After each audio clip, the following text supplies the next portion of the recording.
सिंध में पुलिस चौकियों पर डाकुओं के हमले और पुलिस का अगवा और पुलिस वालों के कत्ल, ये पुलिस अफसरान की गलत हिकमत अमली का नतीजा हैं।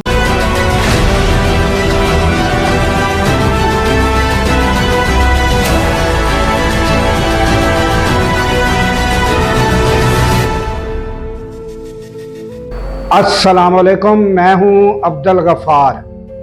सिंध में डाकू राज या जराइम, डाकुओं के हाथों लोगों का कत्ल, अगवा, तवान, ये वारदातें जो हैं ये इनमें कभी कमी आ जाती है, कभी ज्यादा हो जाती हैं, मगर ये हमेशा रहती ही हैं। ये इनका बिल्कुल कलाकमा और खात्मा कभी नहीं होता, जिसकी वजूहात बहुत सी हैं। मैं शार्ट में और मुख्तसर यानी कि मैं दरिया को कूजे में बंद करने की कोशिश करता हूं।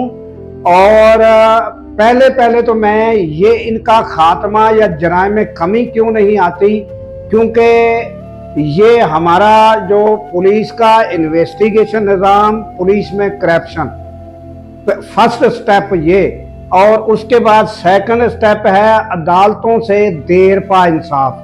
जो मुजरम यानी मुलजम वो अदालतों में जाते हैं, तो अगर वो मुजरम हो या मुलजम हो, उनको उनकी देर तक पेशियों का चलना, हाजिरियों का चलना यानी मुकदमात का चलना, उस दौरान पुलिस क्या करती है कि कोई अगर शहर में जुर्म हुआ तो अदालत पर आए हुए मुल्ज़मान को दोबारा गिरफ्तार करने की कोशिश करती है, और वो राय फरार अख्तियार करते हैं कि उनके पास इतना तो यानी ना पैसा होता है, ना उनके हालात ऐसे होते हैं कि वो जो ज्यादा केसों में अपनी जमानत करा सके, लिहाजा वो भागकर वो जाकर कच्चे में पनाह ले लेते हैं।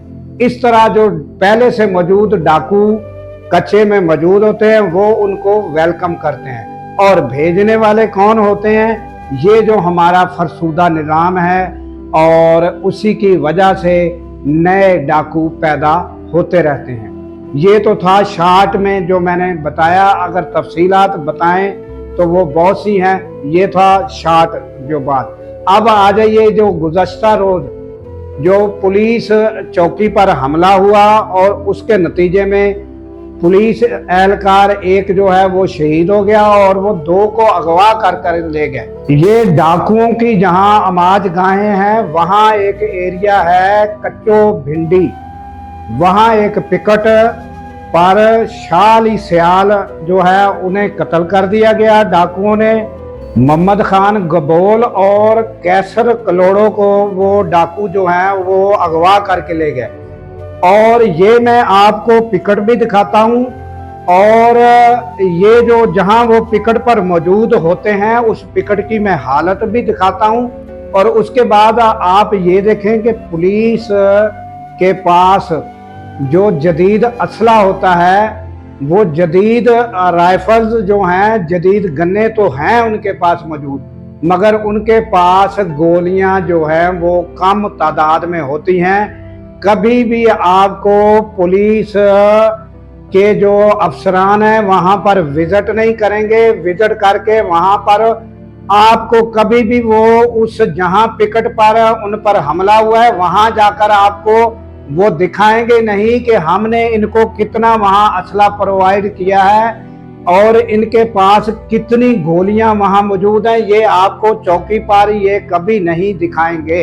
और यही इनकी गलत हिकमत अमली है कि ये वहां 4-5 पुलिस एहलकारों को वहां छोड़ देते हैं। और ये जो अभी ये अपना आईजी जो हैं वो आईजी सखर, उन्होंने जनाजे की अदायगी जो है वो उसके बाद जो प्रेस कॉन्फ्रेंस की है, उसके बाद जो खबरें आई हैं वो अब जो खबर के मुताबिक मैं बात कर रहा हूँ, उन्होंने ये लफ्ज कहे हैं या नहीं कहे, मगर जो खबर जो आई है उसमें ये बताया गया है कि 100 के करीब डाकुओं ने हमला कर दिया और घेरा डाल लिया और अंधाधुंध फायरिंग कर दी। ये सब झूठ है, ये सच नहीं है। सच ये है कि वो कुछ तादाद में, 10 की तादाद में, 8 की तादाद में वो लोग आते हैं, उनके पास जदीद असला है। और ये जो पुलिस वाले हैं, इनके पास मखसूस गिनी चुनी गोलियां मौजूद होती हैं और ये उनको लावारिस छोड़कर पुलिस जो है दूसरी चली जाती है। वो चौकी पर 4-5 पुलिस वाले लावारिसों की तरह वो वहां पड़े होते हैं और उनके पास गोलियां भी मौजूद नहीं होती। और उनकी ये जो पिकट है वो मैं आपको दिखा रहा हूँ वो क्या हालत है। और उनके पास खाना भी जो है वो बड़ी मुश्किल से पहुंचता है। और फिर रात के वक्त उनको कहा जाता है कि आप अपनी जो चौकी है इसको छोड़कर रात को फला चौकी पे, जो मेन चौकी, उधर रात को आप ट्रैवल करके पैदल वहां पहुंच जाएं। और वो उनको तो मरवाने का, कत्ल करवाने का इस तरह मालूम होता है कि पुलिस यानी खुद ही उनको कत्ल कराने का प्रोग्राम बना रही है कि रात के वक्त उनको कहती है आप चौकी छोड़कर मेन फलां चौकी पर ट्रैवल करें रात को। और रास्ते में जब वो डाकू बैठे होंगे उन पर हमला कर देंगे तो उनको क्या बचेगा। चौकी में तो फिर भी कुछ उन्होंने कोई मिट्टी की बोरियां रखी हुई हैं, उसके पीछे वो छुपकर बैठे हुए हैं, कुछ ना कुछ उनका तहफ़्फ़ुज़ है। जब ये रात को उनको कहते हैं कि आप ट्रैवल करें, तो ये क्या इनकी ये हिकमत अमली है।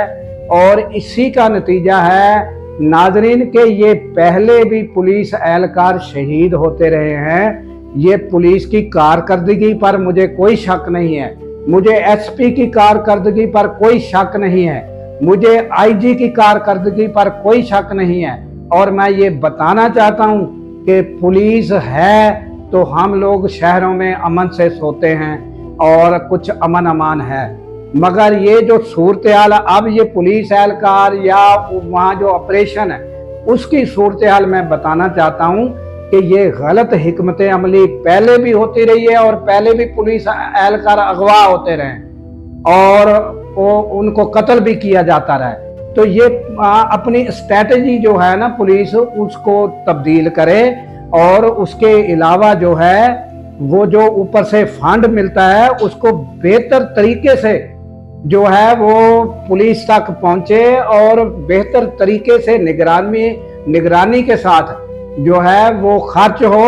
और उनको जो है चौकियों पर जहां कच्चे में उनको आपने चंद बोरियां लगाकर वो बनाकर दी है, उनके पास असला जो है वो मौजूद होना चाहिए, उनके पास बड़ी तादाद में गोलियां मौजूद होनी चाहिए।